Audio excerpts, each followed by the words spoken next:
The first step in removing the clutch assembly on your iJetColor Classic envelope press is going to be to power down the machine. Once it is powered off, we're going to hit the switch, and then we are going to remove the back panel. The back panel is held on by 6 Phillips head screws, 3 on the top, and then 3 underneath.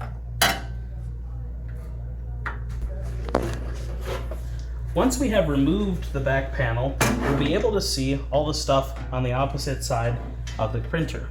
The part that we're interested in is the clutch gear and the clutch assembly located right here. You'll see that the clutch assembly is held in place by this metal flap. We will need to remove this metal flap if we are to get the clutch assembly out of the way. So, the metal flap is held on by a single Phillips head screw located back here. Simply take it out and move the metal flap out of the way. Now that the metal flap is out of the way, we're going to need to remove the clutch assembly. The clutch assembly can be removed using a needle nose pliers.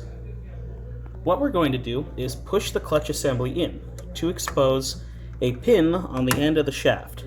You can see the pin right here jammed through the shaft. We're going to take our needle nose and we are going to carefully remove the pin.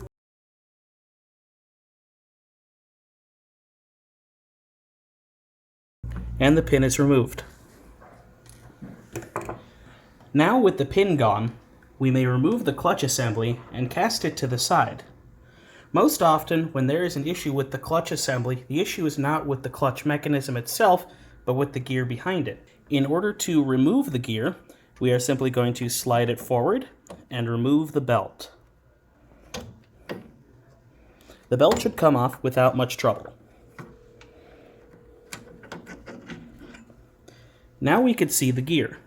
Under normal operations, this central hub will rotate only in one direction. We can see that we can rotate it counterclockwise, but not clockwise. If you're able to rotate it clockwise at all, that means that the gear has reached its end of life and will need to be replaced. In order to reassemble the clutch assembly, simply do all the steps in reverse. Put the gear back on. Make sure this washer doesn't fall out. It likes to make a run for it. Get in there.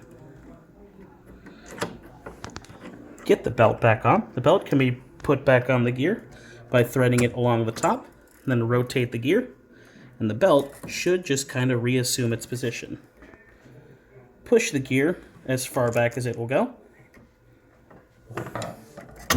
There it is. Get that washer in there.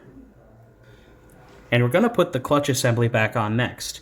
The clutch assembly, you see, has three little holes that fit with these 3 little teeth on the clutch gear. We are going to insert the clutch assembly, and they should mesh with these 3 gears. Next, we're going to rotate the clutch assembly into place so that we can get this metal flap back into position. Following that, we're going to grab the little Phillips head screw that we took out earlier, and we're going to put it back into place.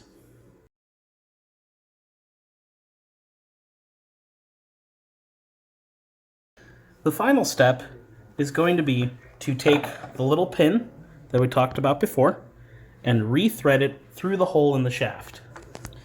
So, if you look at the clutch mechanism, you'll see that it has a little indent, basically a little spot that the rod has to fit into in order to get there. So, we have to rotate the clutch mechanism such that it lines up with the hole in the shaft. Once you have the alignment, all that remains is to insert the pin.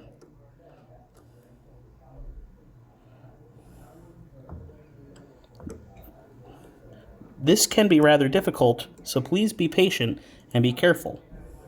Once the pin is in, push it in and let the clutch mechanism go. It should snap to cover the pin entirely. There it goes. Our final step is going to be to maneuver the flap into place and tighten down the screw so that the clutch mechanism is at last held in place.